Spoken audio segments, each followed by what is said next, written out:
Bonsoir à toutes et à tous, chers investisseurs CLF, pour ce point de marché hebdomadaire.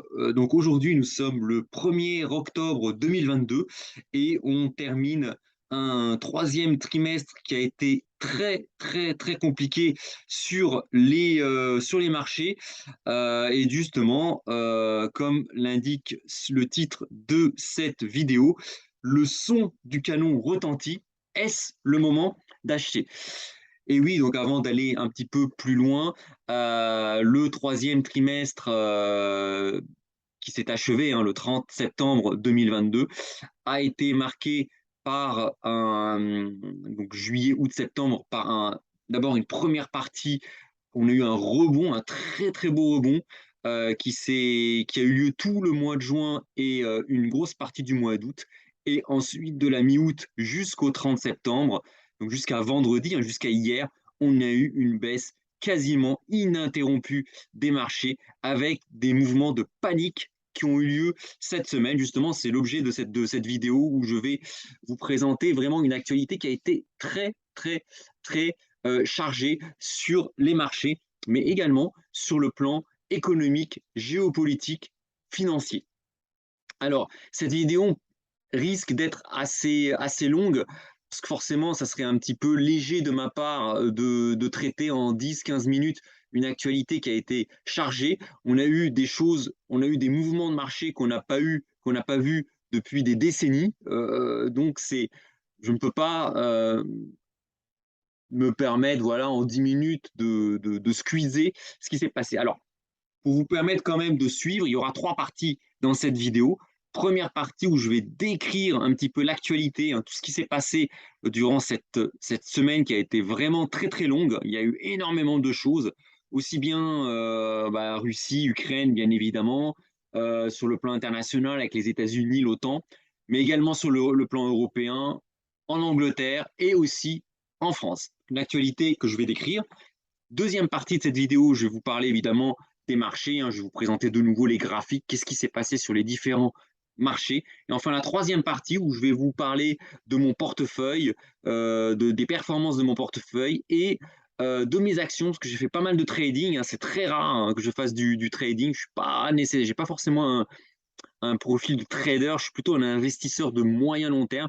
Mais là, exceptionnellement, j'ai passé une semaine à faire beaucoup de trading, soit très tôt le matin, soit entre midi et 2 heures, soit tard le soir. Parce qu'évidemment, j'ai une activité à plein temps, une activité salariée, donc évidemment.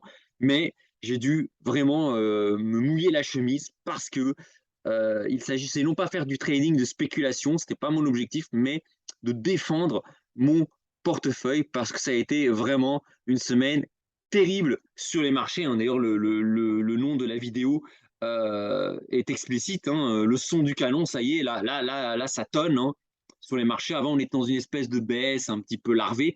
Là, cette semaine, ça a été vraiment, on a eu on peut dire un premier mouvement de capitulation sur les marchés.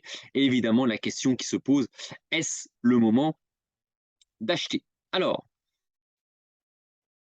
donc je commence par les disclaimers. Donc là, attention, il ne s'agit pas dans ce que je vais vous montrer de conseils pour acheter ou vendre tel ou tel actif avec un timing.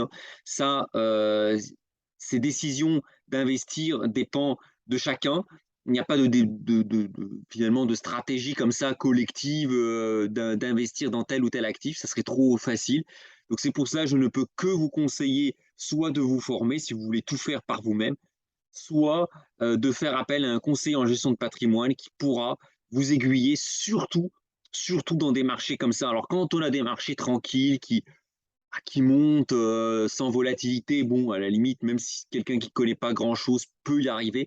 Aujourd'hui, on est dans des marchés très dangereux, très heurtés, très volatiles. Et c'est vraiment pour celles et ceux qui veulent investir, je ne peux que vous recommander soit de passer du temps. Je sais, c'est dur. Quand on est salarié, c'est très dur. Moi, j'ai fait beaucoup de trading cette semaine. J'étais crevé.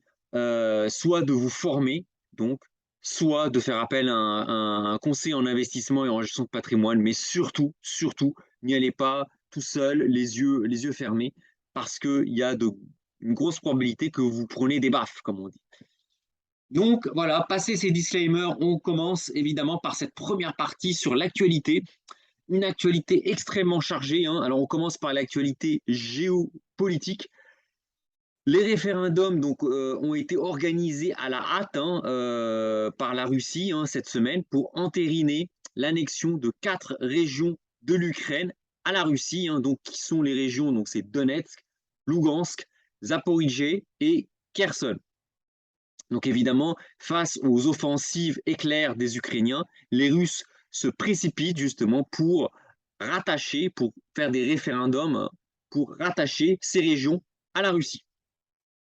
Donc des sabotages ont aussi eu lieu sur les gazoducs de Nord Stream 1 et menacent de couper le gaz. Donc Russes et Américains se renvoient la balle sur les auteurs du sabotage. Aujourd'hui, on ne sait pas. Est-ce que ce sont les Russes qui ont saboté exprès Nord Stream 1 pour mettre la pression sur les Européens en leur disant que attention, on ne vous coupe pas le gaz, mais un incident est très vite arrivé, comme on dit. Ou est-ce que ce sont les Américains qui ont fomenté ce sabotage en laissant croire que ce sont les Russes qui l'ont fait afin de cimenter l'Europe autour des États-Unis?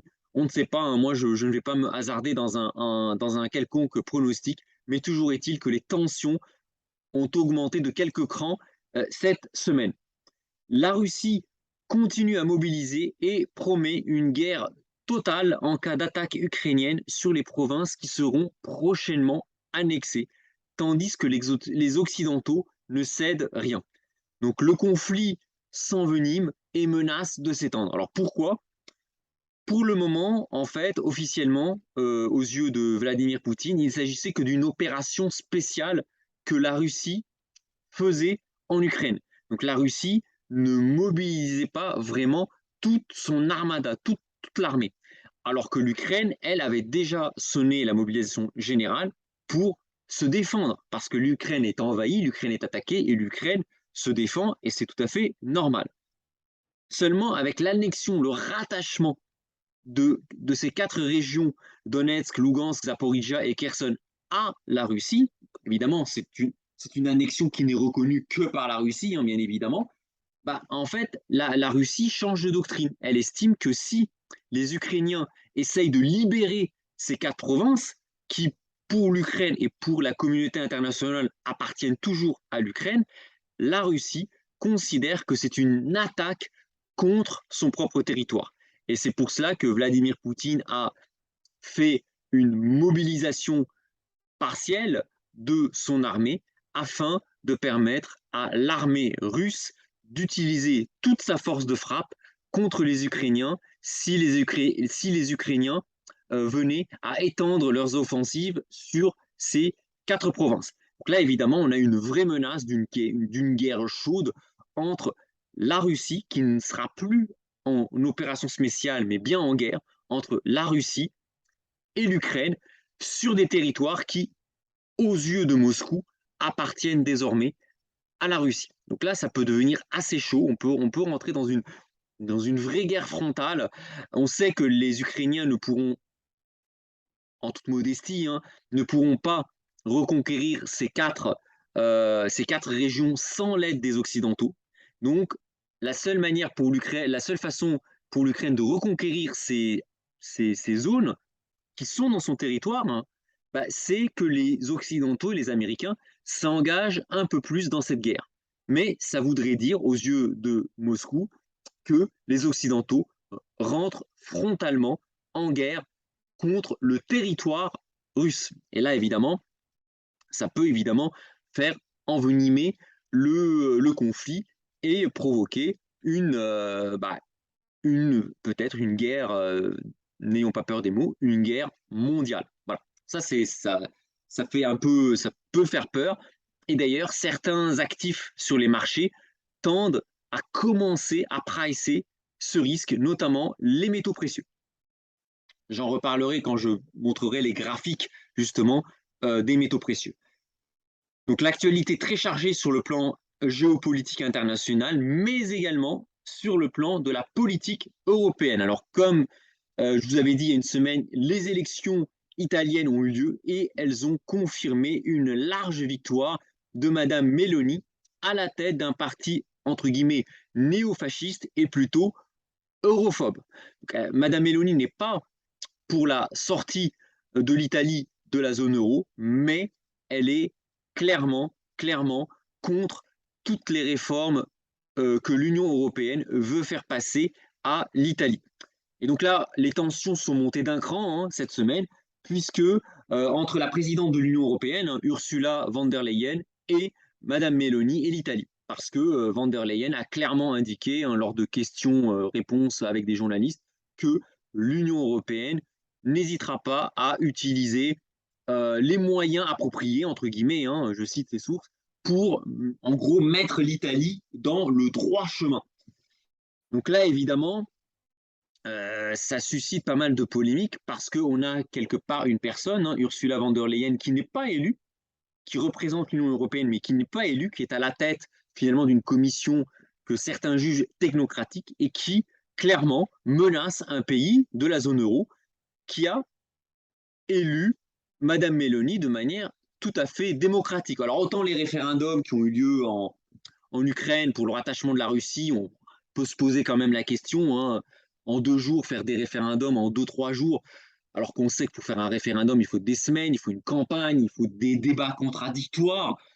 Bon, là, la campagne des législatives en Italie, clairement, c'est une victoire de Madame Meloni tout à fait démocratique. Il y a eu une vraie campagne électorale tout à fait démocratique. Et donc, c'est vrai qu'une personne non élue, Ursula von der Leyen, et qui menace euh, une personne élue par un peuple souverain, effectivement, ça pose des questions. Moi, je ne suis pas pour ou contre, mais vous savez, moi, je suis un investisseur, mais évidemment, il y a de quoi se poser des questions et être inquiet.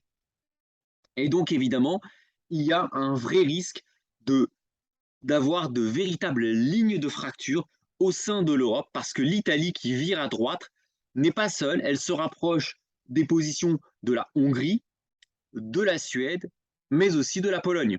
Donc on a vraiment une Union européenne qui se lézarde avec des fractures. On a encore une partie des pays européens qui soutient Ursula von der Leyen, notamment Emmanuel Macron en France et le chancelier Olaf Scholz en Allemagne, mais on voit qu'on a aussi une montée des populismes et des nationalismes au sein même de la zone euro et de l'Union européenne. Et ça, évidemment, ça peut aussi faire le jeu de la Russie de Vladimir Poutine. Donc voilà, deuxième actualité assez chargée en Europe. Et évidemment, pour ne rien arranger, ça a été très chaud au Royaume-Uni cette semaine, très chaud. Pourquoi? Le cabinet de Liz Truss, donc nouvellement élu, annonce un plan très dépensier au Royaume-Uni, gel des factures d'énergie, forte baisse d'impôts sans aucune contrepartie. Et donc, évidemment, le cabinet de Liz Truss, pour financer tout ça, va emprunter quasiment autant d'argent que lors de la grande crise financière de 2008. Donc, évidemment, l'opposition parle d'une folie. La livre sterling a subi un flash crack dès le début de la semaine. Donc, dès le début de la semaine, la livre sterling a été attaquée sur les marchés avec un effondrement de la livre sterling de quasiment 4% face à l'euro comme face au dollar et une livre sterling qui s'est dangereusement rapprochée de la parité avec le dollar américain. Alors la Banque centrale, elle est intervenue par des discours assez véhéments indiquant que la livre sterling sera protégée. Et évidemment, qu'ont fait les investisseurs? Les marchés ont attaqué non plus la livre sterling qui s'est détendue, qui s'est réappréciée, mais les investisseurs se sont attaqués aux taux, aux obligations donc britanniques, avec des taux britanniques de maturité 20 ans qui s'envolent et qui dépassent, écoutez bien, la barre des 5%.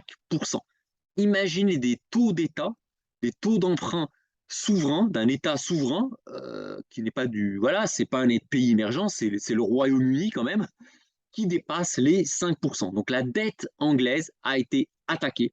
Et là, la Bank of England est montée au front pour éteindre l'incendie en annonçant un plan, un quantitative easing qui ne dit pas son nom, en achetant, donc la Banque centrale anglaise achète toutes les maturités des gilts, donc les gilts c'est l'équivalent des obligations britanniques, au-delà de 20 ans. Donc la Banque centrale anglaise a acheté toutes les obligations de maturité de 20 ans et supérieur à 20 ans, ce qui a permis de calmer les taux, mais globalement, dans la semaine, les obligations anglaises, les obligations britanniques, mais aussi l'ensemble des obligations européennes et américaines ont subi une véritable chute, alors que déjà, ça faisait déjà quelques mois que les obligations baissaient, que les taux montaient, mais cette semaine a marqué une accélération dans la hausse des taux. On a vraiment, je vais vous montrer les graphiques, c'est assez impressionnant.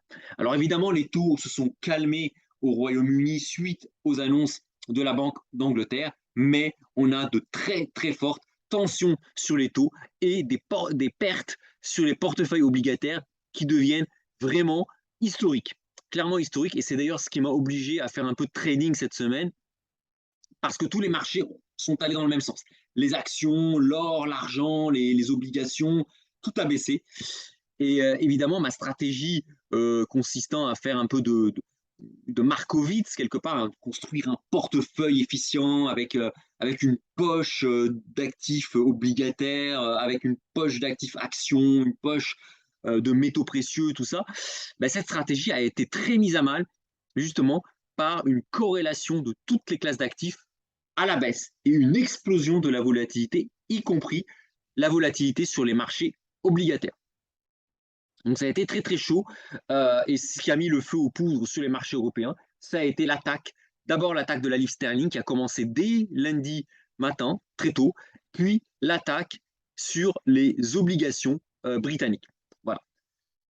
Et évidemment, pour ne rien arranger, l'actualité française est très chargée aussi.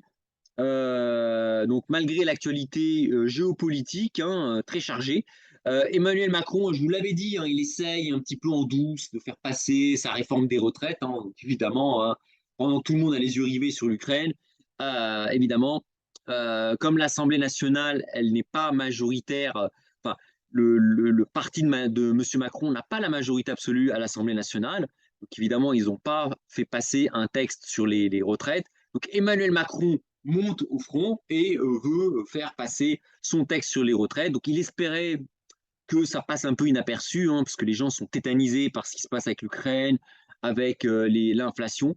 Mais contre toute attente, il n'a pas réussi à faire passer son projet de réforme puisque l'Assemblée nationale, qui ne lui est plus acquise, a clairement fait comprendre qu'elle pouvait s'opposer à son projet. Qu'a fait M. Macron? Donc, le président a menacé de dissoudre l'Assemblée si elle devait voter contre le texte. Donc, je rappelle que M. Macron, pour faire passer son texte, va sans doute utiliser le 49.3. Et dans ce cas-là, l'Assemblée, pour s'opposer au texte, elle n'aura que d'autre choix que de faire une motion de censure. Et elle peut le faire puisque le parti d'Emmanuel Macron n'est pas majoritaire. Donc, si les autres partis s'allient, ils peuvent faire tomber le gouvernement de Madame Elisabeth Borne. Et donc, du coup, Emmanuel Macron est monté au front en disant qu'il est quasiment prêt, lui, à aller jusqu'au bout et à dissoudre l'Assemblée nationale. Donc, vraiment, aujourd'hui, c'est un peu compliqué. Donc, on a vraiment des dirigeants qui veulent aller jusqu'au bout. On a Vladimir Poutine qui va aller jusqu'au bout en annexant 20% du territoire ukrainien et en entérinant cela. D'ailleurs, au moment où je parle, je pense que Vladimir Poutine a signé les textes, il a fait une déclaration, une grosse fête à Moscou, etc.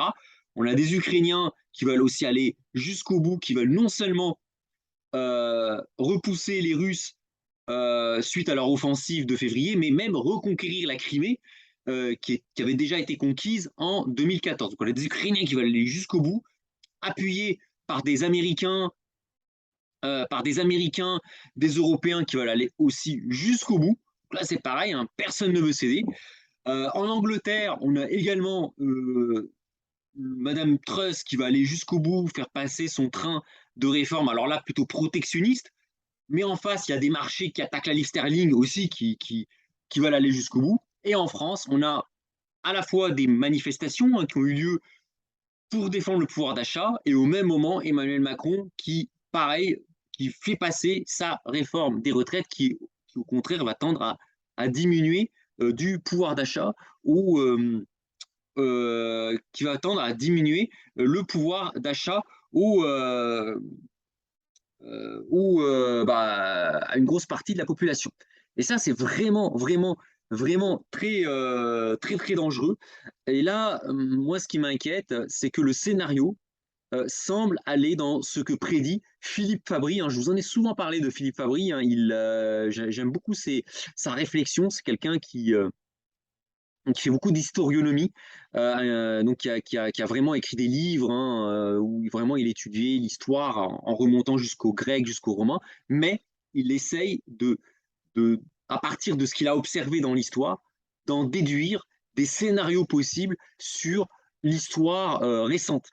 Et effectivement, Philippe Fabry estime que Emmanuel Macron, il estimait déjà dès le mois de mai que Emmanuel Macron allait chercher à reprendre la main, puisqu'il avait perdu la main durant l'été, hein, il faisait du jet ski, etc., pendant que l'Assemblée nationale faisait passer des textes.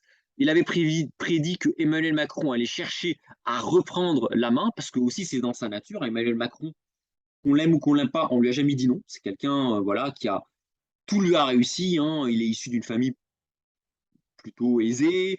Il a rencontré sa femme, Brigitte Macron, très tôt, hein. Il était au lycée.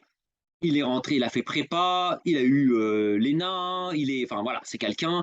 Il a été président du premier coup, alors que vous prenez François Mitterrand, Jacques Chirac, ils ont été battus plusieurs fois avant d'être élus. Lui a été élu du premier coup, réélu. Donc c'est quelqu'un en fait qui n'a jamais connu d'échec.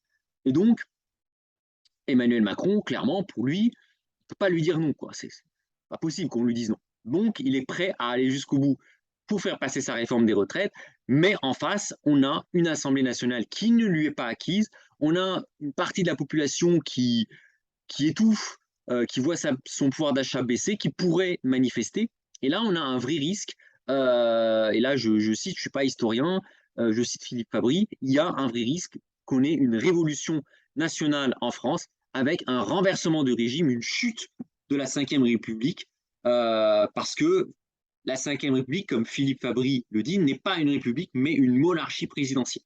Et donc là, il y a un vrai risque qu'on ait vraiment, vraiment de vraies manifestations pré-révolutionnaires, avec une assemblée qui sera très hostile à M. Macron, et un risque on change de régime, on peut avoir la chute du président de la République avec l'avènement d'un régime parlementaire, ce qui n'est pas délirant, puisque c'est un régime qui est en place dans quasiment une grande partie des pays européens. Vous allez au Royaume-Uni, c'est le Premier ministre qui dirige le Royaume-Uni. Donc, c'est l'Assemblée nationale. En Allemagne, c'est pareil, c'est l'Assemblée nationale qui dirige l'Allemagne. En Italie, c'est la même chose. C'est l'Assemblée nationale qui, après les élections, va faire des coalitions. Et ce sont les coalitions au Parlement qui vont mettre en place un dirigeant. Pareil en Espagne. En France, c'est un peu spécial où on a un président un petit peu tout puissant et on a un vrai risque aujourd'hui qu'il y ait qu'il y ait une révolution nationale et qu'on ait un changement de régime en France. Voilà. Alors, ça peut paraître fou, ça peut paraître. Alors moi, je suis pas historien, mais des personnes sérieuses commencent à vraiment envisager la possibilité. Déjà, le régime de la Ve République est à bout de souffle, on le sent bien, mais on a en plus un président, Emmanuel Macron, qui, un peu comme Louis XVI, hein, voilà, qui a raison, qui n'a jamais connu d'échec et qui, évidemment, ne fera pas forcément preuve d'une grande écoute, on va dire, voilà, il ne s'est pas reculé. C'est quelqu'un qui ne reculera pas. Voilà. Alors maintenant, attention, il ne faut pas me faire dire ce que j'ai pas dit. Il faut une réforme des retraites. C'est pas sympa ce que je dis là. Il va falloir travailler plus longtemps. Voilà. Soit on cotise plus, mais les impôts sont très élevés en France, soit il faudra travailler beaucoup plus longtemps. Et moi, ça ne m'arrange pas, hein. Ça ne m'arrange pas parce que je suis encore dans la population active. Donc, voir la retraite s'éloigner à 65, 67 ans, 70 ans, ça ne m'arrange pas. Mais je suis actuaire, je travaille dans l'actuariat les régimes de retraite sont ce qu'ils sont. Il n'y a pas le choix, on vit plus longtemps, il faut travailler plus longtemps ou organiser sa liberté financière, coûte que coûte, bien avant l'âge de départ à la retraite. Donc il faut une réforme, mais moi, ce qui me fait peur avec Emmanuel Macron, c'est la manière, c'est la forme, c'est la manière sur la forme dont il veut pousser ses réformes. D'abord, il utilise le fait qu'il y ait l'Ukraine et tout, que les gens aient la tête ailleurs pour faire passer en douce sa réforme. Ça bloque à cause de l'Assemblée nationale et il veut passer en force. Et là, il y a un vrai risque que ça dérape. Voilà. Donc, si ça vous intéresse, hein, c'est un petit peu ce qu'il peut avoir, hein, ces uchronies, hein, n'hésitez pas à voir, hein, la chaîne de Philippe Fabry. Vous tapez Philippe Fabry sur YouTube et vous verrez, il fait des vidéos très très intéressantes et je vous encourage vraiment à les regarder si vous êtes intéressé vraiment par la géopolitique, la politique, l'histoire, enfin voilà. Mais évidemment, ce n'est pas le sujet de cette vidéo. Alors, voilà un peu la première partie, hein, sur l'actualité, hein, donc très chargée. On va passer à la deuxième partie où je vais essayer d'aller un peu plus vite, même si ça a été assez chargé aussi.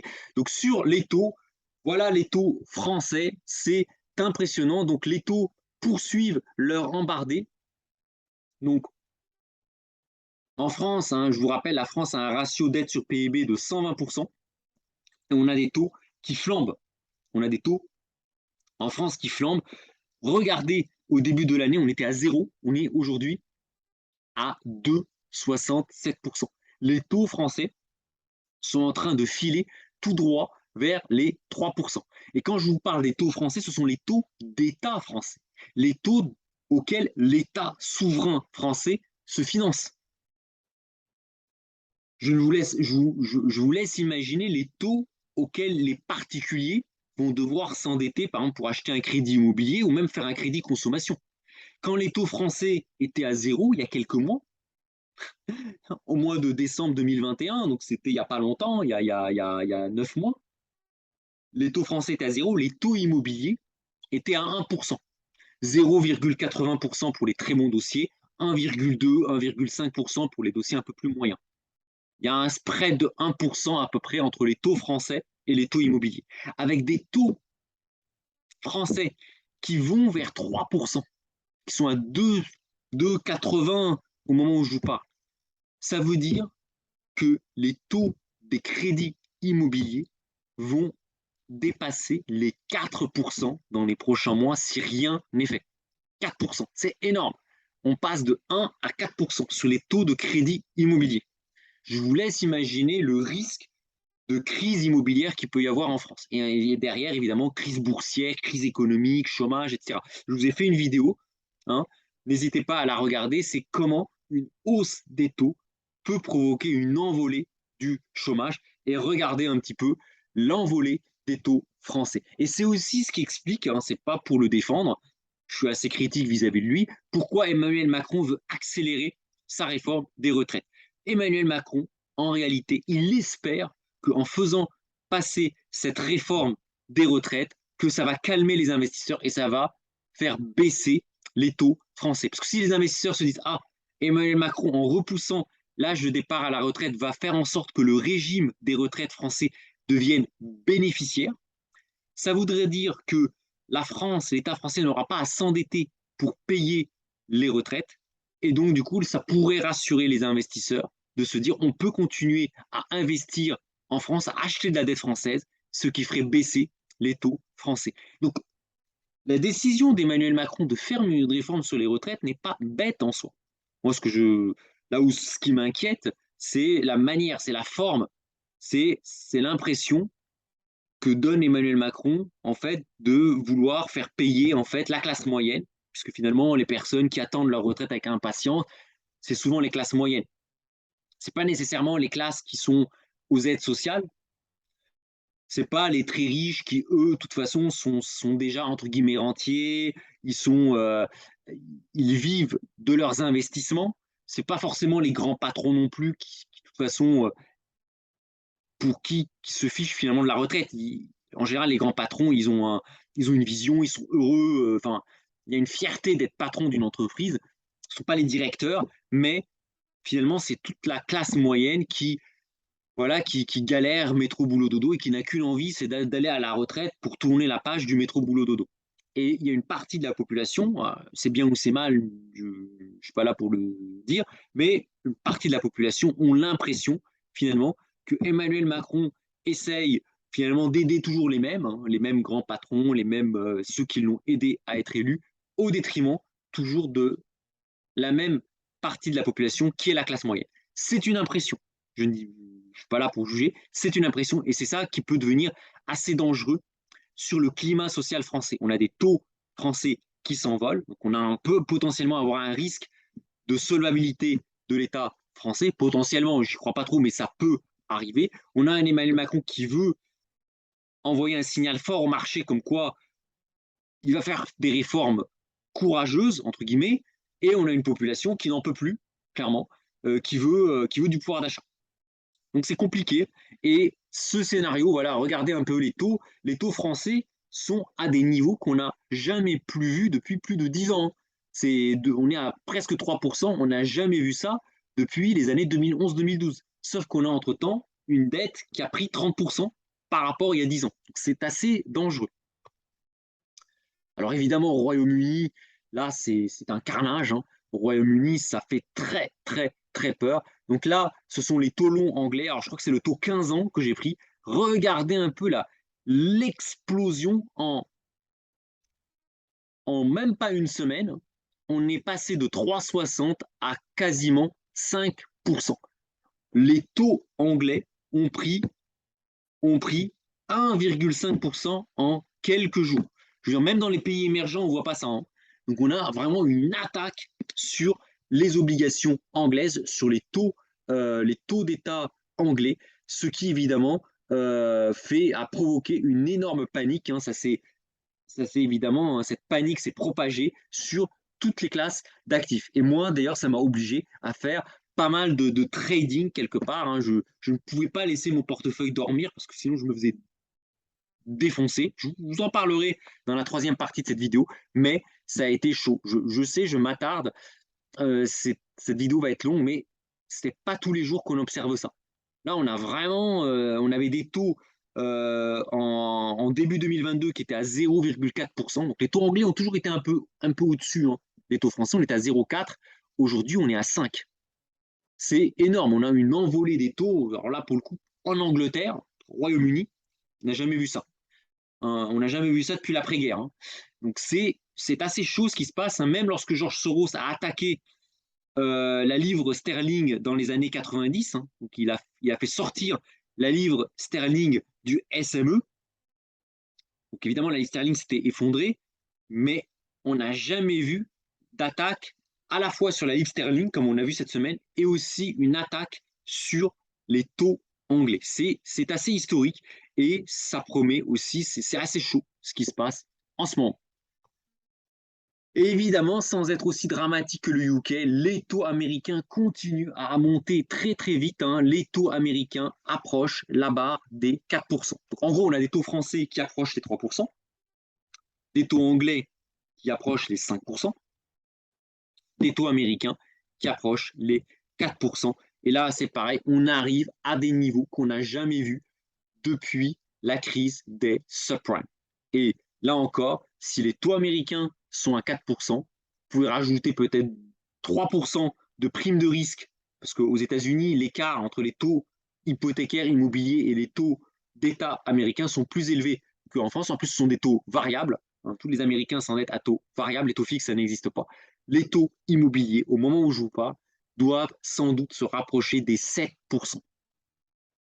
Des taux variables. C'est-à-dire que même les gens qui se sont endettés il y a 3-4 ans où les taux étaient à zéro, aujourd'hui, ils ont 7%.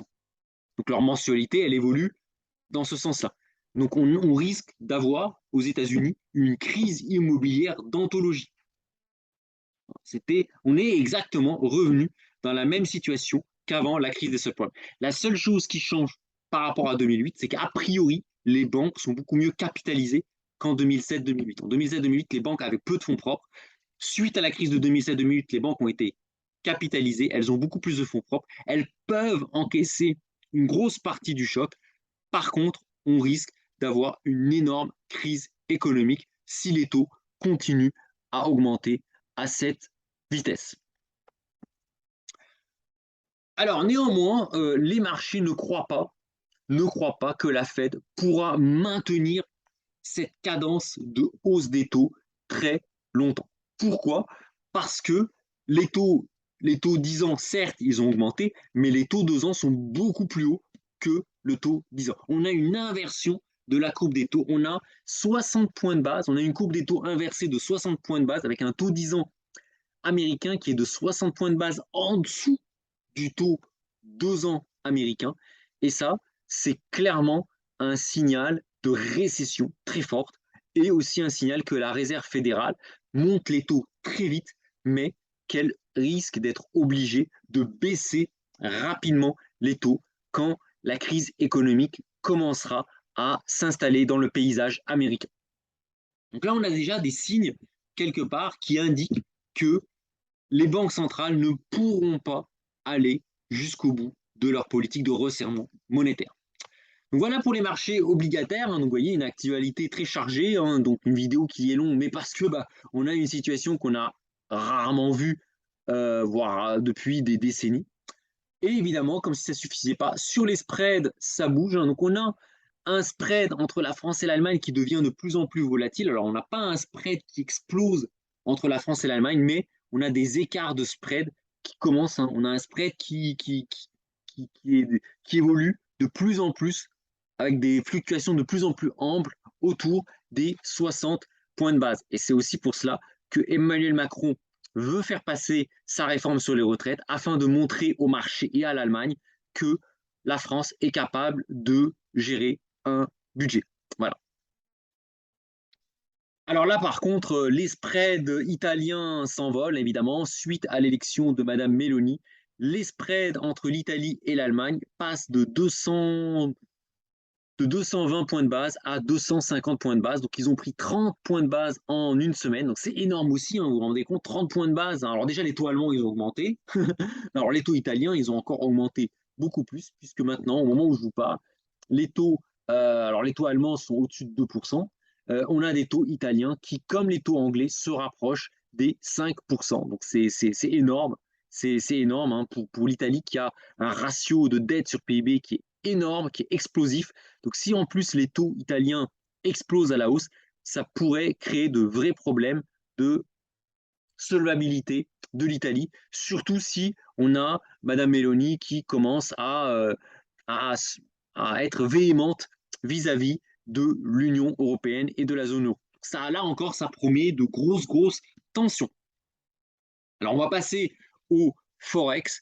Cette semaine a marqué aussi l'effondrement de l'euro. L'euro qui est venu tester les 0,95 $ pour un euro. On a carrément eu en une semaine 4% de baisse de l'euro contre le dollar. C'est énorme.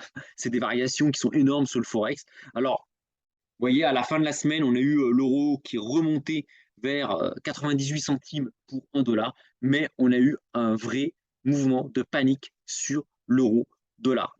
Pour le moment, c'est un rebond technique. On voit bien que le rebond il est très faible par rapport à la tendance baissière, mais on souffle un peu. Et alors, sur l'euro par rapport au franc suisse, il ne s'est pas passé grand-chose, donc je vais vite passer là-dessus. Et alors là, regardez un petit peu la livre sterling, regardez le crack sur la livre sterling.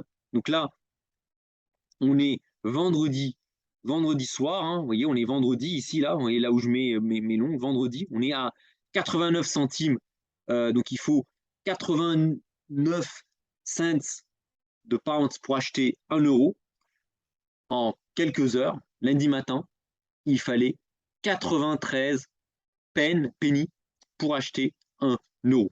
La livre sterling a perdu 5% contre l'euro en quelques heures. C'est un flash crash. Puis ensuite, évidemment, la Banque d'Angleterre est intervenue et là, la livre sterling est revenue à ses niveaux de la semaine, alors, de la semaine d'il y a 10 jours.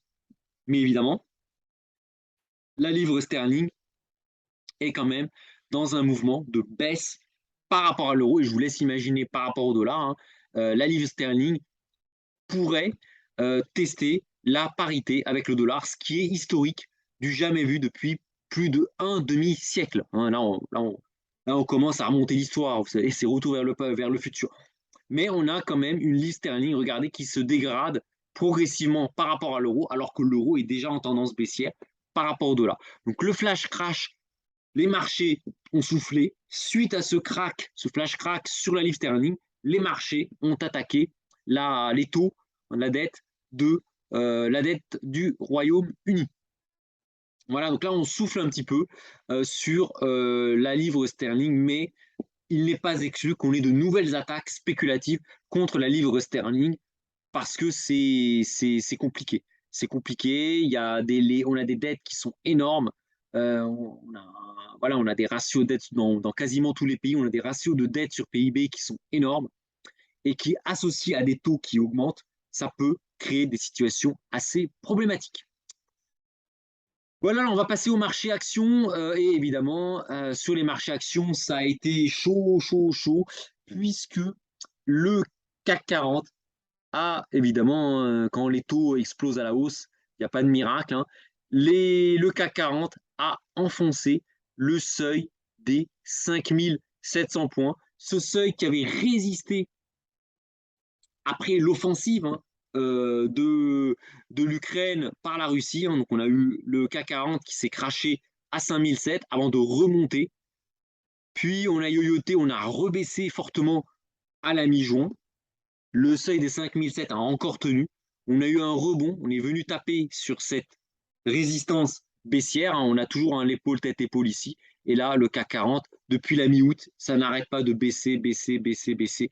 Et là, aujourd'hui, en fin de semaine dernière, on a enfoncé le seuil des 5700 pour tester même les 5600 points. C'est assez chaud ce qui se passe, hein, sur les actions. Donc on est revenu au niveau du CAC 40, on est quasiment revenu au niveau de début 2021. Donc on est revenu quasiment 2 ans en arrière sur le CAC 40. Et là, clairement,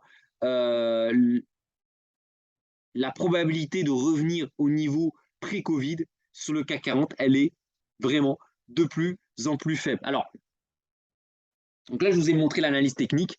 Il y a des rumeurs dans les salles, alors pas que sur le CAC 40, mais également sur les marchés américains, les marchés britanniques, enfin les marchés occidentaux, qu'il y a des ventes paniques qui commencent à avoir lieu sur les actions.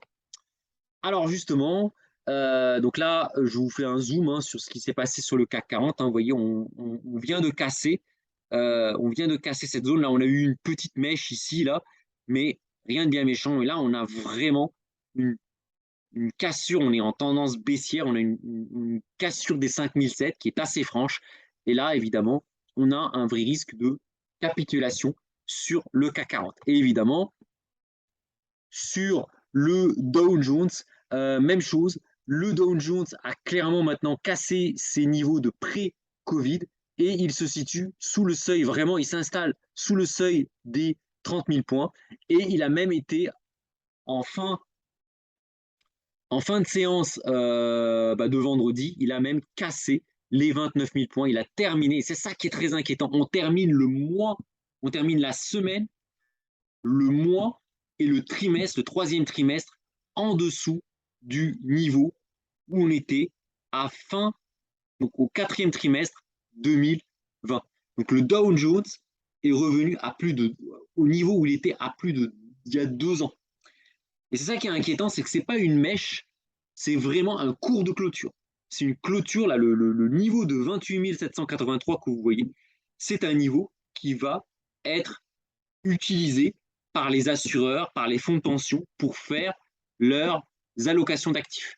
C'est ça qui est inquiétant. Ce n'est pas une mèche, voilà, c'est vraiment un cours de clôture trimestriel auquel on clôture. Et ça, c'est assez fort. Ça, c'est assez inquiétant, d'autant plus que le mois d'octobre est en général pas favorable pour les marchés actions. Donc, on pourrait avoir une aggravation de la situation sur les marchés dans les prochaines semaines. Alors ça, c'est d'autant plus inquiétant qu'il y a des rumeurs qui font état que certains fonds de pension américains, britanniques, mais également certains assureurs français commencent à devoir vendre des actions, des ventes paniques, parce qu'à un moment, ben, quand les assurés, les actifs mettent de l'argent, l'argent ne vous appartient pas. L'argent n'appartient pas aux fonds de pension, il n'appartient pas aux assureurs vie, il appartient aux assurés. Et à un moment, ben, les assurés, ils ont besoin de leur argent pour vivre, hein, tout simplement, pour vivre. Et là, c'est très compliqué parce que les assureurs, les fonds de pension ont déjà de grosses pertes sur leur portefeuille obligataire et se mettent à vendre. Certains, hein, pas tous, hein, mais certains, c'est des rumeurs, certains commencent à vendre en panique, à bazarder en panique une partie de leur portefeuille action qui est encore en plus-value. Donc évidemment, on a des rumeurs comme ça assez insistantes qui évidemment fait peur aux indices et on a une accélération des marchés à la baisse qui s'explique en partie à cause de cela. Donc voilà, donc surveillez aussi les flux des fonds de pension et des assureurs, parce que si les assureurs et les fonds de pension commencent à craquer, commencent à devenir net vendeurs d'actions, là honnêtement, si les banques centrales ne soutiennent plus les marchés parce qu'il faut qu'elles luttent contre l'inflation, que les assureurs euh, bah, qui ne veulent pas, qui ne peuvent pas vendre leurs obligations en moins-value pour des raisons réglementaires, par défaut se mettent à bazarder leurs actions, bah, ça peut encore dérouiller grave sur les marchés actions. Attention, il faut surveiller ça de très près. Alors, le Nasdaq n'a pas encore cassé ses points bas de juin, mais continue d'être sous pression. Hein, la pression, hein, c'est très lourd hein, sur le Nasdaq. On a une pression baissière en direction des 10 800 points. C'est le prochain gros support sur le Nasdaq. Et attention, on a quand même une illusion sur les indices. On a déjà de nombreuses valeurs sur le Nasdaq, hein, notamment Facebook, hein, Meta, qui ont perdu déjà 50, 60, 70% de leur valeur. Il y a certains gros mastodontes qui maintiennent le Nasdaq à flot, notamment Apple, mais Apple, qui est la plus grosse capitalisation du Nasdaq, a annoncé renoncer à mettre en place son nouvel iPhone à cause du manque d'enthousiasme des consommateurs. Et ça s'est jamais vu depuis des années. Quand Apple met en place un nouvel iPhone, les gens, limite, ils vont planter leur tente devant les boutiques Apple pour se procurer le nouvel iPhone. Là, les gens, ils se ruent pas pour acheter le nouvel iPhone. Et ils ont annoncé qu'ils ont dû retarder, renoncer à mettre en place le nouvel iPhone. Ça, c'est historique, ça s'est jamais vu. Et ça peut être très inquiétant sur la suite du mouvement du Nasdaq.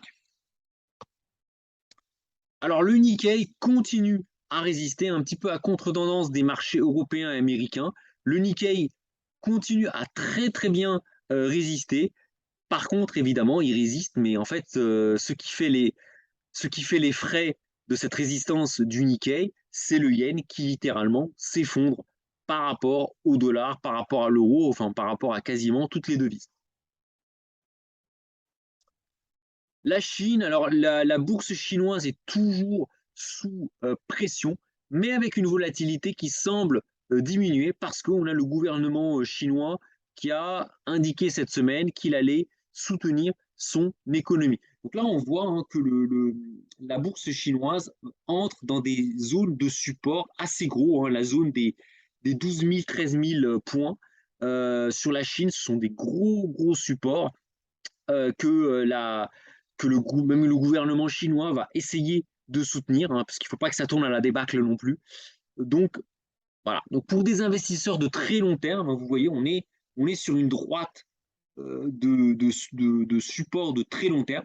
Ça peut être des points d'entrée intéressants pour des investisseurs de très long terme. Mais attention, on a quand même une grosse pression à la baisse. On a une grosse crise immobilière en cours en Chine. Donc, prudence. Et là, voilà, le yuan chinois continue, vous voyez, à perdre du terrain. Alors là, c'est pareil, hein, il s'est un peu raffermi par rapport au dollar hein, suite aux interventions de la Banque de Chine, la Banque populaire de Chine, mais on a un yuan chinois qui reste sous pression. Alors, fait nouveau cette semaine, même l'Inde. Hein, l'Inde, je vous avais dit durant plusieurs vidéos que l'Inde était une très très belle carte, c'était une pépite, l'Inde, les actions indiennes qui évoluaient de manière totalement décorrélée par rapport aux autres marchés. Ben, cette semaine, c'était la panique à bord, les taux qui s'envolent, les taux dans les pays occidentaux qui s'envolent. Et là, ce qu'on a eu, on a une fuite des capitaux. Forcément, quand vous avez des taux américains qui s'approchent les 4%, bah, ça provoque souvent des crises dans les pays émergents. Et évidemment, on a eu énormément de flux d'investisseurs qui sont sortis de la bourse indienne, qui était assez plus haut historique, pour aller se réfugier aux États-Unis. Donc là, on a eu, même la bourse indienne cette semaine a été carrément emportée par la tourmente. On a eu quasiment une chute de près de 10%, enfin 10%, ouais, 7% de la bourse de New Delhi. C'est énorme.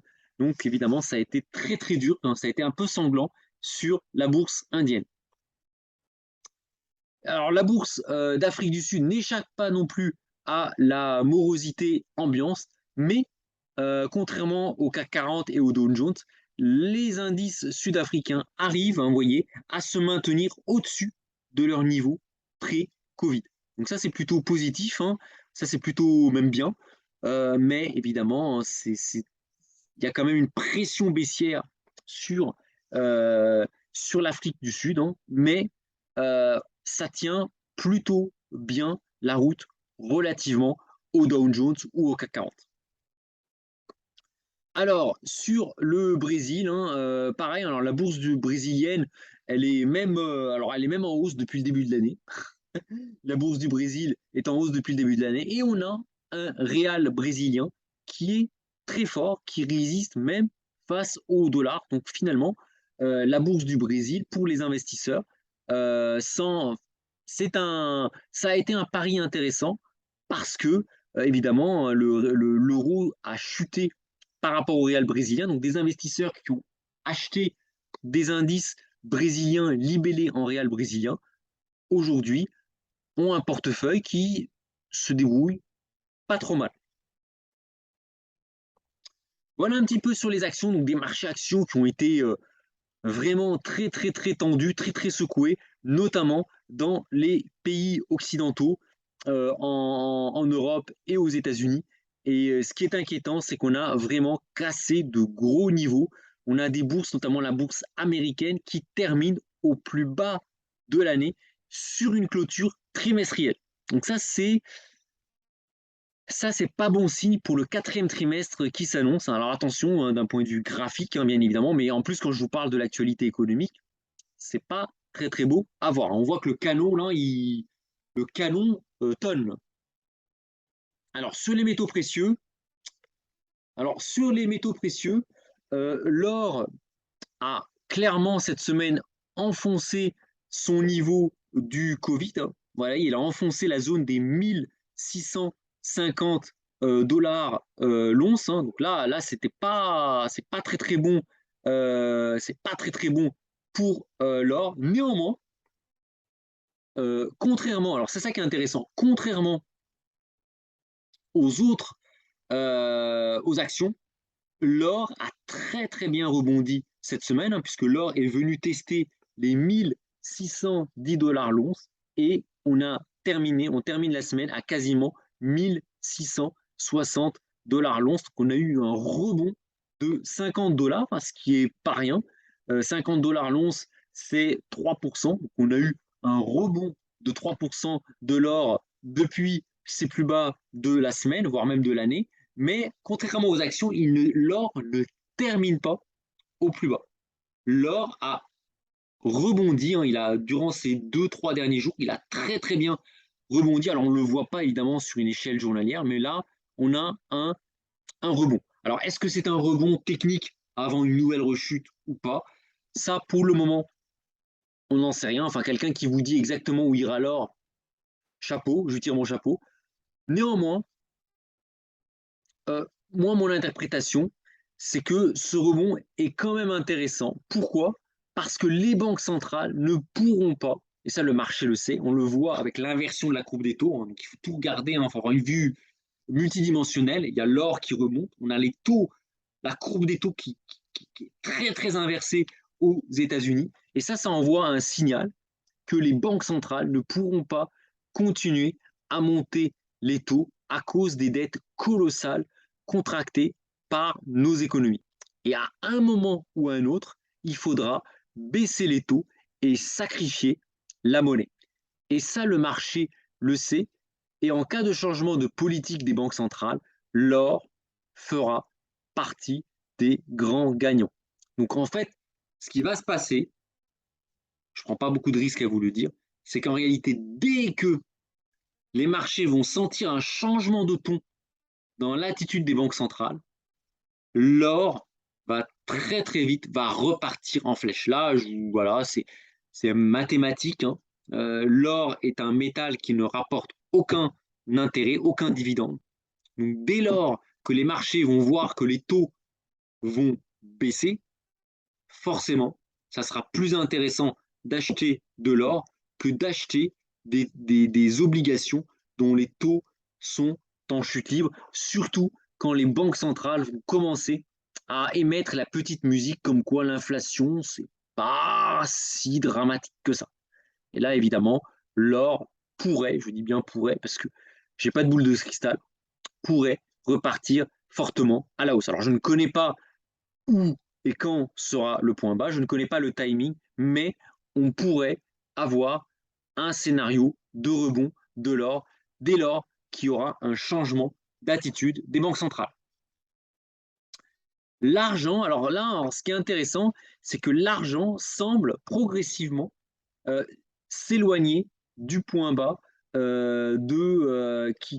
qu'il avait touché il y a déjà plus de 3 semaines. Donc l'argent, lui, en fait, résiste, rebondit. Donc l'or a rebondi, mais ça fait que 3 jours que l'or rebondit. L'argent, ça fait maintenant maintenant presque 2 semaines que l'argent latéralise. Alors on peut pas parler d'un gros rebond, hein, regardez, mais on a une latéralisation de l'argent. On sent que la zone des 17-18 dollars constitue un gros support que l'argent aura du mal à casser. Et là, on voit que l'argent tient très très bien la route. Donc là encore, qu'est-ce que cela indique? Comment interpréter cela? Moi, pour moi, si je devais avoir une interprétation, c'est qu'une partie des intervenants du marché, notamment ceux qui traitent sur l'argent, parce que ce n'est pas forcément les mêmes acteurs qui achètent des actions ou ceux qui achètent des métaux précieux, une partie des acteurs du marché ne pensent pas que les banques centrales auront pardonnez-moi d'expression, les cojones pour aller jusqu'au bout de la hausse des taux et qu'elles devront assez rapidement faire machine arrière. Bon, le palladium, vous voyez, à contre-courant, le palladium a très bien aussi rebondi cette semaine, puisqu'on a pris quasiment 5%, et le palladium se trouve maintenant en haut de son canal de consolidation.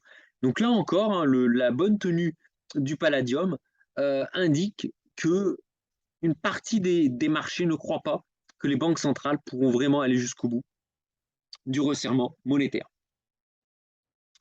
Alors on a quand même une exception, on a le platine qui a du mal, qui galère, mais qui ne s'effondre pas non plus, qui tient la zone des 800-850 dollars l'once comme support. Donc voilà, on a des métaux précieux qui ont été très agités, surtout au début de semaine, hein, puisque l'or a touché des points bas jamais vus depuis plus de 2 ans, mais contrairement aux actions, il a très bien rebondi en fin de semaine. Et là, je continue avec les matières premières. Le pétrole, qui après avoir enfoncé le niveau des 80 dollars, repasse ce même niveau. Là encore, certaines rumeurs de marché indiquent que les banques centrales pourraient s'essouffler dans la hausse des taux. Le gaz naturel, alors assez surprenant sur le gaz naturel, qui continue à baisser, donc qui est dans une tendance baissière depuis maintenant pas mal de jours, hein, même 2-3 semaines, alors même qu'il y a eu le sabotage de Nord Stream 1. Moi, je me serais attendu à ce que le gaz explose à la hausse suite au sabotage de Nord Stream 1. Mais il ne s'est pas passé grand-chose sur le gaz cette semaine et le gaz continue sur sa tendance baissière. Alors le cuivre, pas grand-chose, hein, on continue à fluctuer autour de la zone des 3500. Sur les matières premières alimentaires, le blé semble repartir sur sa tendance haussière, hein, qui était déjà à l'œuvre avant la crise ukrainienne. Donc, vous avez la tendance haussière sur le blé, puis boum, craque à la hausse sur le blé. Hein.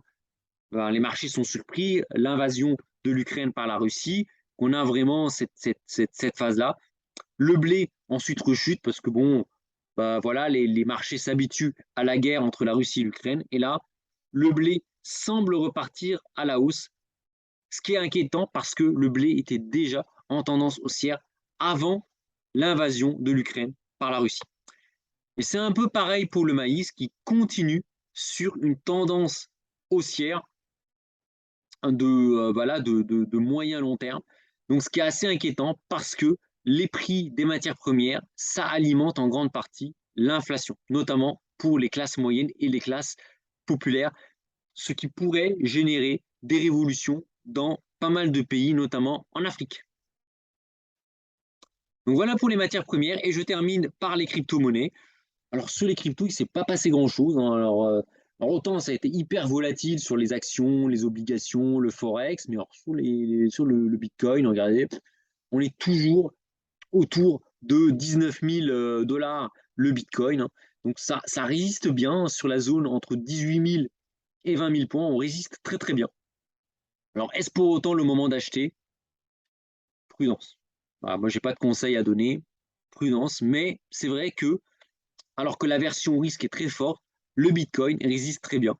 Et c'est aussi le cas pour l'Ethereum. Mais attention, un bémol, pour l'Ethereum comme pour le Bitcoin, hein, on est quand même en baisse de plus de 70% depuis le début de l'année.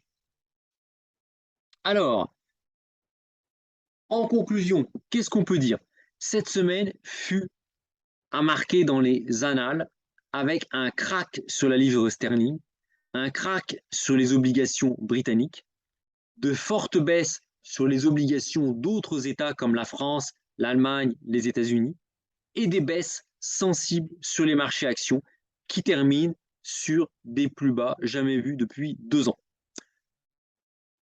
Les cryptos, les métaux précieux et les matières premières ont par contre bien résisté dans la semaine. Je rappelle les scénarios que je prévois pour sortir de la stagflation. J'en ai parlé dans une vidéo intitulée Comment sortir de la stagflation. Vous pouvez la retrouver sur ma chaîne. 4 gros scénarios, une révolution industrielle et technologique, une guerre mondiale, une cure d'austérité, donc remontée des taux, ce qu'on voit là, et un reset monétaire. Ma vision des choses, moi je ne crois pas en une révolution technologique à court terme. Il y aura des révolutions technologiques, clairement. Je pense que la prochaine révolution, ça sera peut-être une révolution spatiale, mais pas suffisamment à court terme pour inverser la trajectoire de l'inflation. Je ne crois pas non plus à une troisième guerre mondiale, même si ça s'envenime entre la Russie et l'Ukraine, vu l'hyperpuissance américaine. Aujourd'hui, là encore, on peut être pro, anti-américain, c'est pas le sujet. Aucun pays n'est en mesure de résister, de s'opposer à l'hyperpuissance américaine. Pour qu'il y ait une guerre mondiale, il faut qu'il y ait un bloc, que 2 blocs s'affrontent, où chacun a une chance de l'emporter. Quand les Allemands ont démarré la Deuxième Guerre mondiale, les Allemands avaient une vraie chance de gagner la Deuxième Guerre mondiale. Bon, après, ils ont déclaré la guerre, ils ont envahi l'Union soviétique, puis ils ont déclaré la guerre aux États-Unis, les Japonais ont attaqué Pearl Harbor, c'est parti dans tous les sens. Mais au moment où les Allemands ont commencé la Deuxième Guerre mondiale, les Allemands croyaient en leur chance ils avaient une possibilité de gagner la Deuxième Guerre mondiale. Pareil pour les Français et les Anglais. C'est pour ça que les Français et les Anglais ont aussi déclaré la guerre à l'Allemagne. Pour qu'il y ait une guerre mondiale, il faut qu'il y ait des puissances équilibrées. Or, aujourd'hui, je vois mal qui peut attaquer, qui peut vaincre les États-Unis d'Amérique. Les Américains, je vous rappelle, hein, c'est la plus grande armée au monde et géographiquement, c'est la géographie, hein, il y a deux océans qui séparent les États-Unis des autres gros blocs, notamment la Chine, la Russie, l'Europe. Les Américains, ils sont chez eux, personne ne peut venir débarquer aux États-Unis et les attaquer. Et en plus, ils ont une armée qui est déployée sur les 5 continents. Donc, je vois très mal qui oserait se lancer dans une guerre mondiale contre les États-Unis. Mais là encore, c'est mon scénario personnel.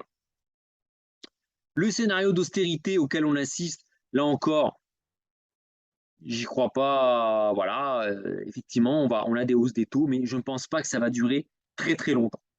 Et donc, qu'est-ce qui va se passer? C'est que dès que les marchés commenceront à entrevoir l'impuissance des banques centrales à enrayer l'inflation par des hausses des taux sans risquer de provoquer un défaut de paiement des États, qu'est-ce qui va se passer? L'ajustement va se faire via la destruction de la monnaie. Et dès que les marchés commenceront à voir que finalement, la variable d'ajustement, ça sera la destruction de la monnaie, alors les marchés remonteront en flèche, non pas parce que tout va mieux dans le meilleur des mondes, mais parce que les investisseurs informés chercheront à se débarrasser du cash pour investir dans des actifs pouvant les mettre à l'abri de la destruction de la monnaie, que l'on peut appeler hyperinflation. Alors, quels actifs profiteront de cela? Je n'ai pas de boule de cristal sur l'actif à détenir et encore moins sur le timing. Ça, je ne suis pas devant. Ma stratégie à moi consiste à investir progressivement dans un ensemble de classes d'actifs, actions, métaux, matières premières, forex, taux, qui permettent de protéger mon patrimoine de la chute des monnaies et en particulier de l'euro qui est menacé aussi bien de l'extérieur que de l'intérieur. Voilà. Voilà ma stratégie. Et évidemment, c'est une transition toute trouvée pour parler un petit peu de mon portefeuille, de ce que j'ai fait cette semaine, parce que ça a été une grosse semaine. Moi, j'étais très actif sur les marchés, c'était dur. Alors, a priori, on a l'impression qu'il ne s'est pas passé grand-chose. Hein. Donc, cette semaine a été très calme sur mon PNL réalisé. Hein, vous voyez, hein, ça n'a pas énormément bougé. Donc là, vous voyez cette baisse à cause du rollover obligataire qui a eu lieu, qui a eu lieu en début septembre, fin août, début septembre. Le mois de septembre a été très calme sur mon PNL. Par contre, là, ça a été, voilà, ça n'a pas beaucoup bougé, mais ça a été très très chargé et je vais vous montrer un petit peu ce que j'ai fait. Hein. Je vais un peu ouvrir le capot et je vais vous montrer ce que j'ai fait. Alors, donc cette semaine, j'ai réalisé 4 euros de plus-value. Hein, vous voyez, hein, il n'y a pas grand-chose, mais derrière ce résultat flat se cache pour moi une victoire. Alors, j'aime pas trop me vanter, mais pour moi, je suis assez content de ma semaine. En effet, face au krach obligataire survenu cette semaine, corrélé avec une baisse des actions, j'ai pris des positions short sur les indices, en particulier sur les indices américains. Pourquoi? Parce que la seule manière de sortir de cette corrélation baissière, quand tout baisse en même temps, de toute façon, que vous achetez, vous aurez beau construire un portefeuille en jouant avec les poids, avec les actifs à détenir, hein, la théorie de Markowitz, ça ne sert à rien. Parce que tous les actifs ont baissé en même temps avec une très forte volatilité. On a eu des volatilités sur les marchés obligataires qui n'avaient rien à envier à des volatilités que l'on observe sur les actions. Paradoxalement, le marché qui était le moins volatile cette semaine, c'est les cryptos. Donc, c'était très compliqué. Et la seule manière de créer de la décorrélation dans un portefeuille, c'est de shorter au moins une classe d'actifs. Et qu'est-ce que j'ai fait cette semaine? Ben, j'ai shorté les actions, hein, le Dow Jones hein, notamment, sur des indices pivots, évidemment. Les positions short que j'ai prises, évidemment, j'ai repris des positions en sens inverse, hein, parce que bon, c'est dangereux d'être short sur le long terme, pour prendre mes plus-values. Donc, qu'est-ce qui s'est passé? En fait, durant cette semaine, j'ai réalisé à peu près 500 euros de plus-value sur les actions. Voilà. En prenant des positions short, etc. Ces plus-values, en fait, qu'est-ce que j'ai fait avec ces plus-values? J'ai pu rouler mon portefeuille obligataires. En fait, ce que j'ai fait, c'est que j'ai constaté que j'avais des grosses pertes sur mes portefeuilles obligataires, hein, et du coup, j'ai pu absorber une moins-value de 470 € sur mes obligations. Parce que de toute façon, j'aurais été obligé de faire un rollover en décembre. Parce que de toute façon, tous les 3 mois, le broker roll automatiquement les positions obligataires, contrairement aux actions que vous pouvez garder pendant des années. Les obligations, lorsqu'on prend des positions sur l'obligataire, notamment via des futurs, on a un roll tous les 3 mois. Et du coup, qu'est-ce que j'ai fait? Mais en fait, j'ai pris des positions longues sur les actions et des positions short sur les actions. Donc j'ai pu gagner à peu près 250 € sur le Dow Jones. Donc j'ai vendu à découvert le Dow Jones. Puis quand le Dow Jones a baissé, j'ai racheté mes positions vendeuses à découvert et j'ai racheté encore du Dow Jones plus bas, vers 29 000. Et dès que le Dow Jones est remonté un peu, j'ai coupé tout de suite mes positions parce que le marché est très volatile. Ce qui m'a permis de gagner 250 € à la baisse en shortant le marché, puis 226 € en rachetant plus bas. Et puis ensuite, j'ai coupé aussi bien mes shorts, mes positions longues, j'ai tout coupé. Et je suis sorti avec ces plus-values. Alors, j'ai fait aussi un petit peu sur le CAC 40 et sur le Nasdaq. Et je suis ressorti. Hein, donc, voilà les ordres que j'ai passés, le temps que j'ai passé en minutes sur mes positions de trading. Quand même, 3 heures passées à faire vraiment du trading, hein, c'est énorme. 96 ordres, hein, j'ai passé 96 ordres dans la semaine. Ça a été très très dur, hein, pour un PNL qui est très bas, mais qu'est-ce qui s'est passé grâce à ces positions? J'ai pu rôler mes obligations, notamment sur les obligations anglaises. Hein. Je vous ai dit qu'on a eu un crack obligataire en Angleterre qu'on n'a jamais vu depuis des décennies. Regardez les taux anglais.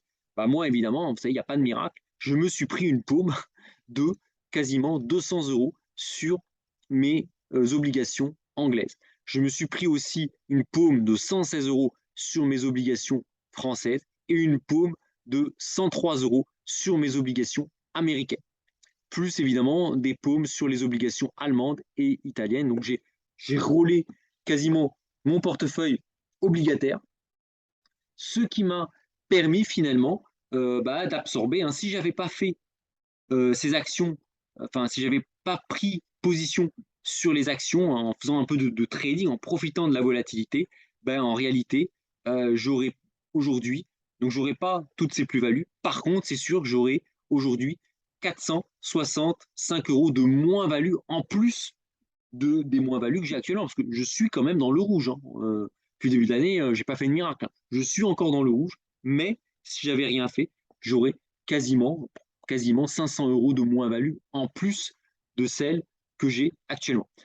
Alors, contrairement aux années 2017, 2018, 2019, je n'ai jamais été net short sur les actions. Et en plus, je ne suis jamais resté short plus de 24 heures. Aujourd'hui, au moment où je vous parle, je n'ai plus la moindre position short sur les actions. D'ailleurs, c'est dommage parce que les actions ont fini, au moment où je vous parle, elles ont fini au plus bas depuis 2 ans. Donc si j'avais gardé mes shorts aujourd'hui, je gagnerais encore plus que ce que j'ai gagné là. Mais bon, moi, mon but, c'est pas vraiment de spéculer à la baisse sur du long terme sur les marchés actions, on ne sait pas. Peut-être qu'on est plus très loin du retournement, j'en sais rien. Mais j'ai shorté les actions pour amortir, déjà pour hedger une partie de mon portefeuille action, mais aussi pour amortir les baisses sur l'obligataire, pour créer une décorrélation entre une partie de mon portefeuille et l'obligataire qui était vraiment en crise.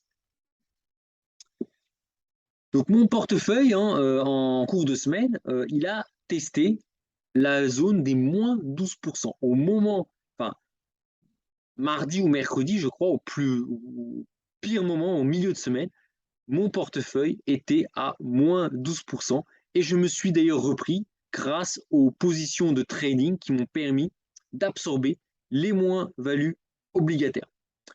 Et donc du coup, je termine la semaine avec une performance totale depuis le début de l'année qui est quand même à moins 9,11%. mais qui est en amélioration de 0,5% par rapport à la semaine dernière. Et ça, c'est inespéré. Ça, c'est vraiment inespéré. C'est vraiment, on a eu une semaine très très dure. Je pense qu'il y a eu énormément de gens qui ont dû subir de très très grosses pertes sur leur portefeuille. Ben moi, j'ai réussi à gagner 0,5% sur la semaine. Alors, ça s'explique en grande partie grâce à mes positions short, à mes hedges, à mes shorts de protection que j'ai pris pour couvrir mon portefeuille, et ça a plutôt bien marché. Mais ça s'explique aussi, cette bonne tenue de ma performance, elle s'explique aussi par la bonne tenue de l'or et de l'argent, des métaux précieux, parce que j'ai des métaux précieux en portefeuille, qui ont fini la semaine à des niveaux plus hauts qu'elles n'ont commencé. Alors autant les actions, elles ont fini au plus bas, autant les métaux précieux se sont désolidarisés, se sont décorrélés des marchés actions en fin de semaine. Alors évidemment, je ne me réjouis pas, je ne fanfaronne pas, je suis quand même en négatif, je suis à moins 9,11% depuis le début de l'année. Alors évidemment, quand je regarde le CAC 40 qui est à moins 20, aux OAT, aux portefeuilles obligataires, aux obligations françaises qui sont à moins 25, aux obligations anglaises qui sont à moins 30%, aux cryptos qui sont à moins 70%, avoir moins 9,11% de pertes, bon, voilà, ça, ça aurait pu être pire, on va dire. Voilà. Alors, par contre, attention, j'ai un niveau de plus-value qui reste faible, un niveau de plus-value latente qui reste faible, et j'ai un ratio de latence qui est très très bas, hein, qui est très très bas. J'ai pas beaucoup de stock de plus-value. Tous les actifs baissent, hein, donc très difficile d'avoir un stock de plus-value. Donc j'ai un stock de plus-value qui est assez bas, un ratio de latence qui est très bas, mais j'ai une réserve de marge disponible qui est très élevée. Je n'ai consommé que 13% de ma marge disponible. Et c'est grâce à cette réserve, cette marge que j'ai pu passer plein de positions, que j'ai pu passer pratiquement 100 positions sans ordre. C'est énorme. J'ai passé une centaine d'ordres sur le marché, short, long, sur les actions pour créer, pour essayer de générer des plus-values, pour absorber mon portefeuille obligataire et aussi pour décorréler, du moins temporairement, mon portefeuille avec le crack obligataire. Voilà. Donc, ça a été un peu ma stratégie. Et si j'ai pu faire cette stratégie, c'est parce que j'ai une grosse réserve. Ça, c'est ma force, c'est que j'ai encore un taux de marge qui est très élevé. Voilà. 100%, c'est quand vous n'avez aucune position, vous avez 100%, c'est normal, vous avez pris aucune position, vous avez 100%. Quand vous êtes à 0%, vous avez un appel de marge. Avec 87% de taux de marge disponible, j'ai encore des réserves justement pour pouvoir passer des ordres sur les marchés et passer en mode trading. Alors, j'aime pas du tout le trading. Je ne suis pas un trader dans l'art. Moi, je suis plus un gestionnaire de patrimoine. J'ai vraiment une philosophie patrimoniale, hein. J'ai un ADN de gestionnaire de patrimoine plutôt que de trader. Je n'aime pas trop le trading. Je suis pas, voilà, me demandez pas de faire du trading pour vous, hein.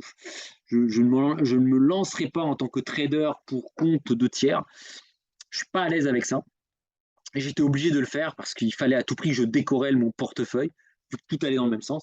Mais je ne suis pas un trader dans l'âme. Autant je me vois bien faire de la gestion patrimoniale de moyen terme, de long terme pour vous, enfin pour des gens, pour, comme je fais pour moi-même.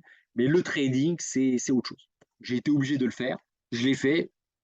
J'en suis sorti gagnant. Mais bon, je préfère rester modeste.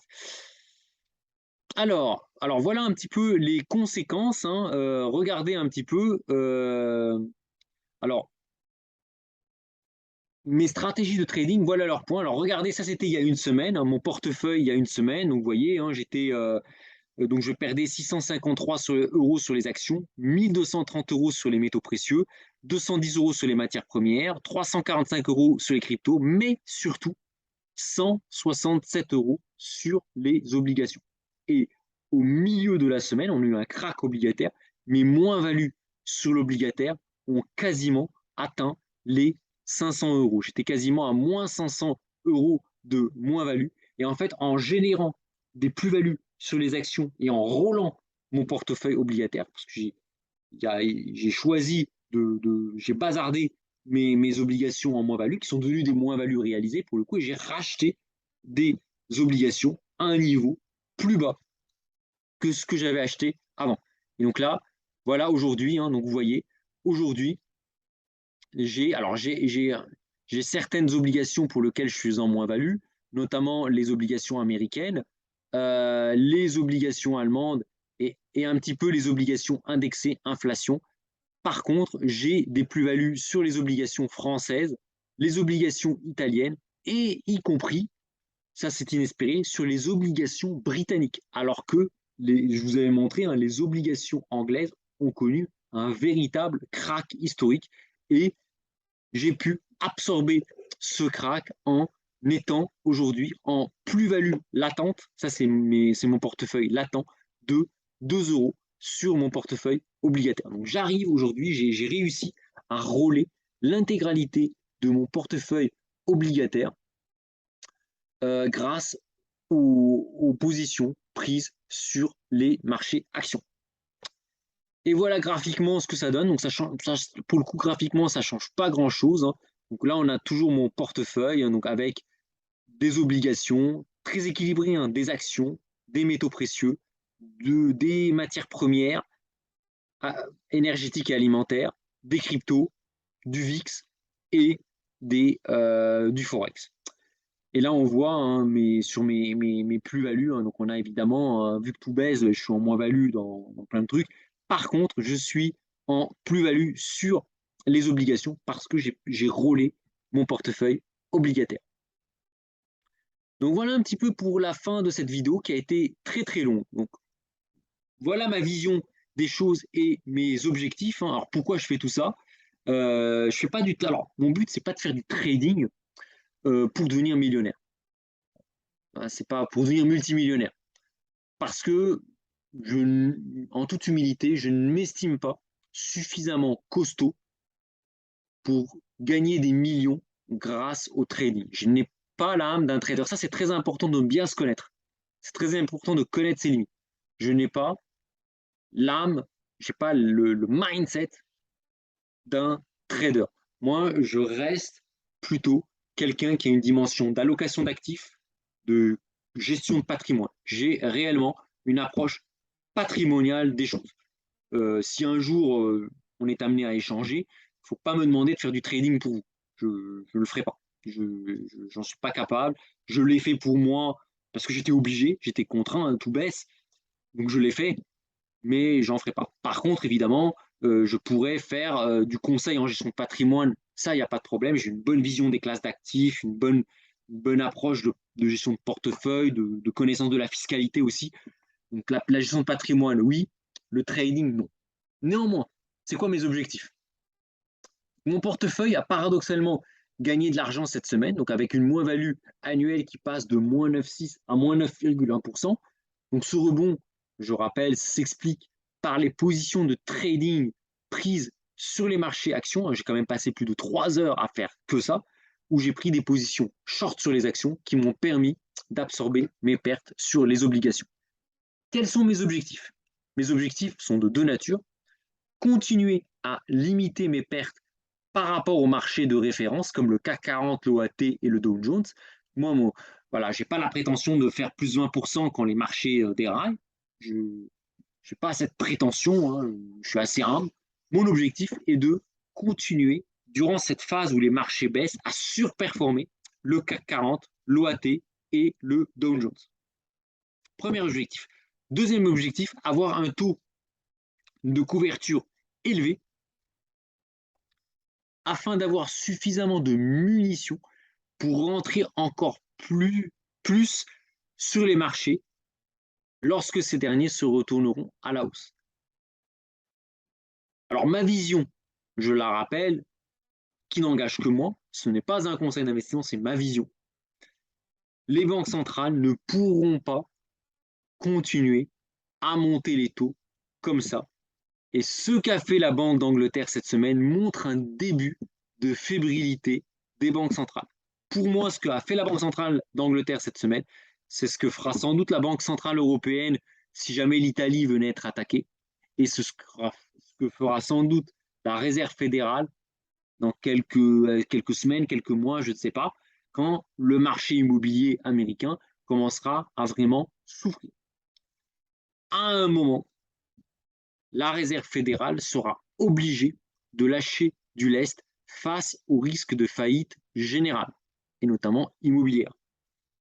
Quand la Fed devra accepter une inflation à 4 ou 5% au lieu des 2% actuellement, les marchés repartiront à la hausse. Ça, vous pouvez me le croire. Les deux choses qu'il faut éviter, ça, si j'ai des conseils à vous donner, vraiment, en fait, les deux conseils que je vous ai donnés, c'est les deux conseils, c'est deux écueils en fait à éviter, c'est les deux erreurs à ne pas faire. Première erreur, avoir tellement peur d'investir que l'on reste full cash.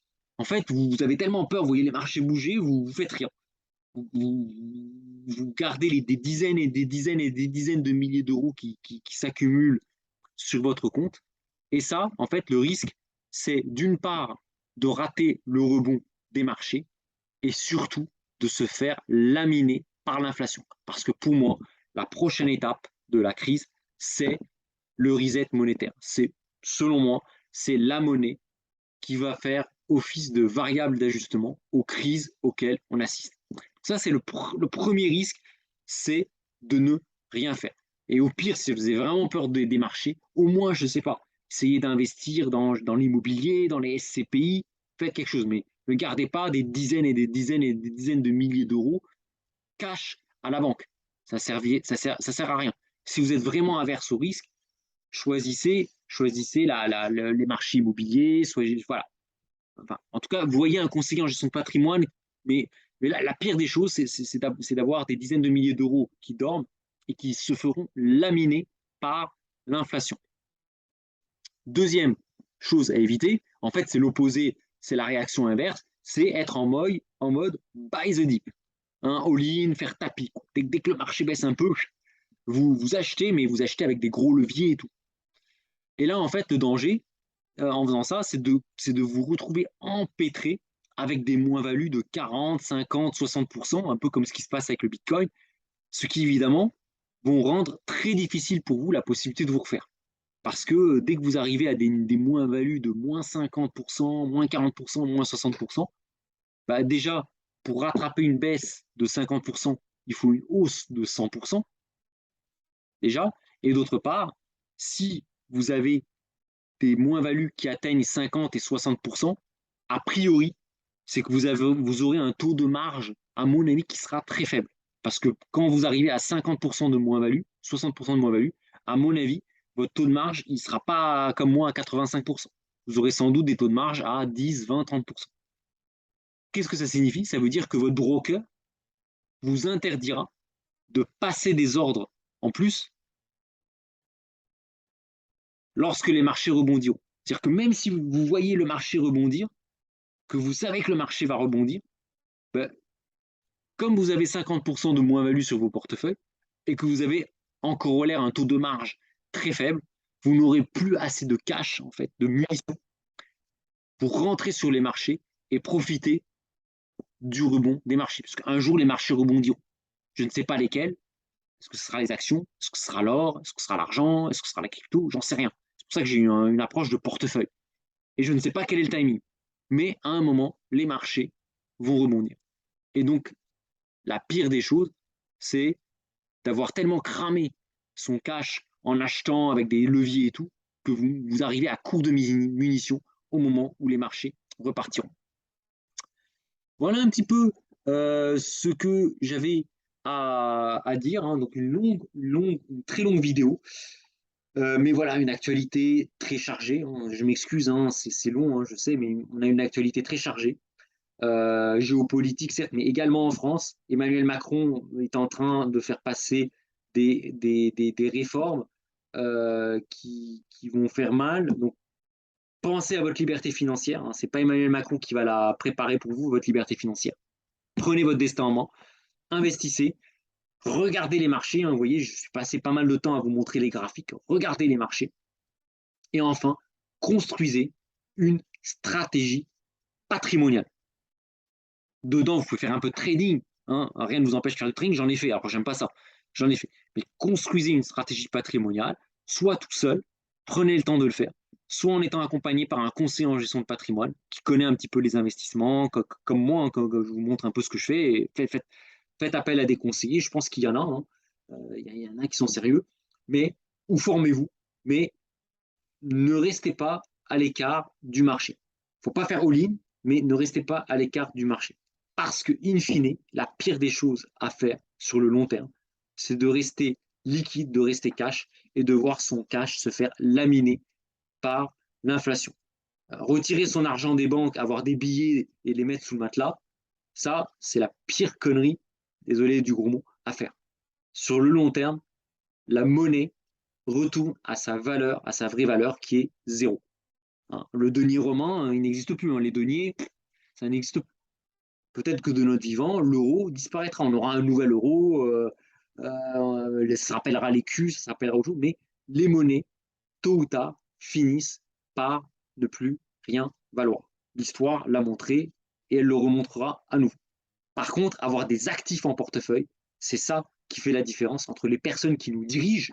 Les gens qui nous dirigent aujourd'hui, c'est pas les gens qui bossent comme des malades, qui font des gros horaires. Ce sont des gens qui détiennent les actifs. Bernard Arnault détient des actifs. Bolloré détient des actifs. Pinault détient des actifs. Donc, ce qui est très important, c'est de détenir des actifs, de se construire un patrimoine d'actifs. Une entreprise, c'est un actif. C'est des salariés qui bossent, c'est des outils de production.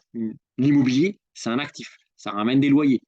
Euh, les métaux précieux, ce sont des actifs. Ce sont des actifs qui protègent contre la dévaluation de la monnaie. Ce sont des actifs.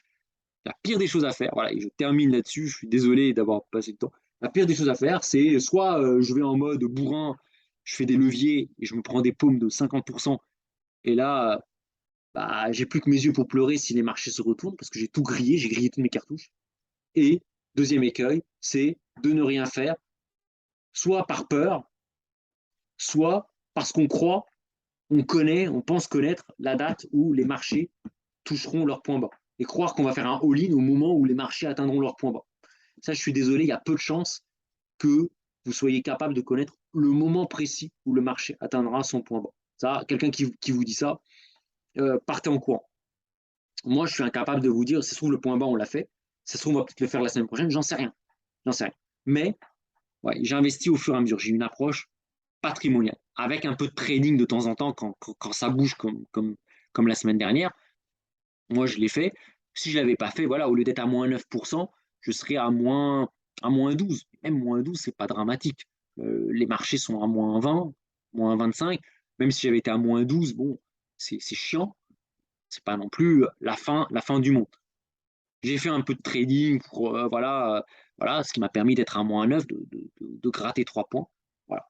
Mais voilà un peu le conseil hein, que j'ai à vous donner, c'est intéressez-vous à l'investissement. Voilà. C'est le conseil, intéressez-vous à l'investissement, soit directement, parce que vous aimez ça, parce que vous avez envie de vous former, soit via un conseiller en gestion de patrimoine qui fera le job pour vous, qui, quelque part, sera un petit peu vos yeux et vos oreilles sur ce qui se passe sur les marchés. Voilà. Bah, écoutez, en tout cas, je ne vous retiens pas plus longtemps. Je vous souhaite une très bonne, voilà, un très très bon week-end, une bonne semaine et on espère que le quatrième trimestre commencera un peu mieux que le troisième ne s'est terminé, même si, d'après l'histoire, octobre est souvent un mois assez sanglant sur les marchés. On espère que ce mois d'octobre sera une exception, hein, on croise les doigts. En tout cas, moi, je vous souhaite une bonne semaine. Portez-vous bien, que vos proches se portent bien aussi, hein, c'est le plus important.